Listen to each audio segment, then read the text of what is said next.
નમસ્કાર, આપ જોઈ રહ્યા છો યુટીસી ન્યૂઝ। આપણા દેશમાં બધી જ વસ્તુ બરાબર છે, માત્ર એક વસ્તુની કમી છે, એ છે જવાબદેહી। કોની જવાબદેહી બને છે, કયા મામલામાં, એ આપણે ચોખવટ નથી કરી શકતા। આપણે જોયા બાદ પણ આંખ આડા કાન કરી દઈએ છીએ। અમે વાત કરી રહ્યા છે વડોદરા શહેરમાં વેચાઈ ગયેલા ગૌમાંસના સમોસા વિશે। પાછલા 2-3 દિવસથી આ ચર્ચા વડોદરા શહેરમાં ખૂબ ચાલી રહી છે અને તેને લઈને પોલીસે તો કાર્યવાહી પણ કરી દીધી છે। આરોપીને ઝડપી પાડવામાં આવ્યા છે, કોર્ટમાં રજૂ કરી દેવામાં આવ્યા છે, રિમાન્ડ પણ મળી ગયા છે। પરંતુ આ બધી વસ્તુની વચ્ચે વડોદરા શહેરમાં કોઈ પણ ખાદ્ય પદાર્થનું વેચાણ થાય એના પહેલાં એનું ચેકિંગ થવું જોઈએ અને તેના માટે એક અલાયદી શાખા છે। વડોદરા મહાનગરપાલિકાની જે આરોગ્ય શાખા છે તેમાં ફૂડ ઇન્સ્પેક્ટરો છે। વડોદરા શહેરમાં વેચાતી તમામ વસ્તુઓના સેમ્પલ લેવામાં આવે છે, લેબોરેટરીમાં મોકલવામાં આવે છે અને ત્યારબાદ જો એ સેમ્પલ ફેલ આવે તો એમની પર કાર્યવાહી પણ કરવામાં આવે છે।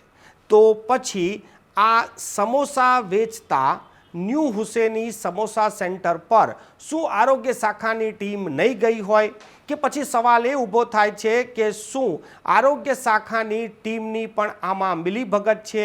કેમ કે વડોદરા શહેરમાં આટલું મોટું કારોબાર ચાલતું હોય અને આરોગ્ય શાખાના કર્મચારીઓને ખબર ના હોય કે પછી આરોગ્ય અમલદાર આનાથી અજાણ હોય, આ વાત કોઈને પચે તેમ નથી।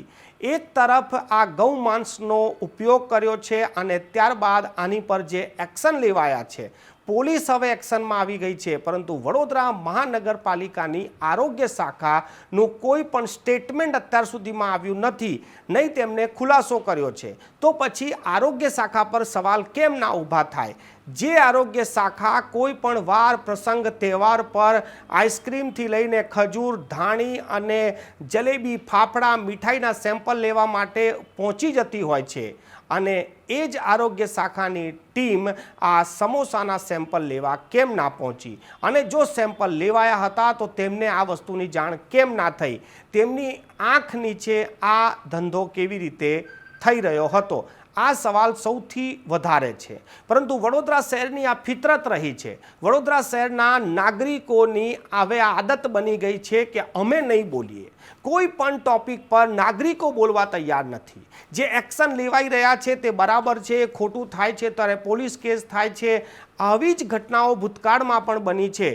બોટકાંડ થયો અને લોકોએ ભૂલાવી પણ દીધું કે બોટકાંડ થયો હતો, પોલીસ તેમાં પણ કાર્યવાહી કરી રહી છે, આરોપીઓને જામીન નથી મળી રહ્યા, પરંતુ વડોદરા શહેરના નાગરિકો આ વસ્તુને પણ જાણે કે ભૂલી જ ગયા છે। આજે આટલી મોટી ઘટના બની હોય કે ગૌ માંસના સમોસા વડોદરા શહેરમાં વેચાતા હોય અને આ ગૌ માંસ બીજા જિલ્લામાંથી આવતું હોય, ત્યારે શું કરતા હતા એ જવાબદાર લોકો, જેમને આ જવાબદારી આપવામાં આવી છે? જનતાના ટેક્સના રૂપિયાથી જેઓ પગાર લે છે અને જે શાખામાં તેઓ નોકરી કરે છે, શાખાનું કામ જ છે કે વડોદરા શહેરને સ્વચ્છ અને જે સારો ખોરાક લોકો સુધી પહોંચે, તેમની જવાબદેહી છે। તો આ જવાબદેહીથી જો એ લોકો પાછળ રહ્યા હોય તો પછી એમની પર કાર્યવાહી કેમ ના કરવામાં આવે? શું તેમની મિલીભગત છે? આવા સવાલો કેમ ના ઊભા થાય? આ સૌથી મોટો સવાલ છે। પરંતુ આનો જવાબ ત્યારે જ મળશે જ્યારે કોઈ સવાલ પૂછશે। લોકોએ સવાલ પૂછવાનું બંધ કરી દીધું છે, એટલે જવાબદેહ લોકો બચી ગયા છે। આ મામલામાં પણ આવું જ થઈ રહ્યું છે અને આ તો માત્ર એક એવો મામલો છે। આપ કલ્પના કરો કે વડોદરા શહેરમાં એવું તો કેટલું અખાદ્ય ખોરાક લોકો ખાઈ જતા હશે, આરોગ્ય વિભાગ હોવા છતાં પણ।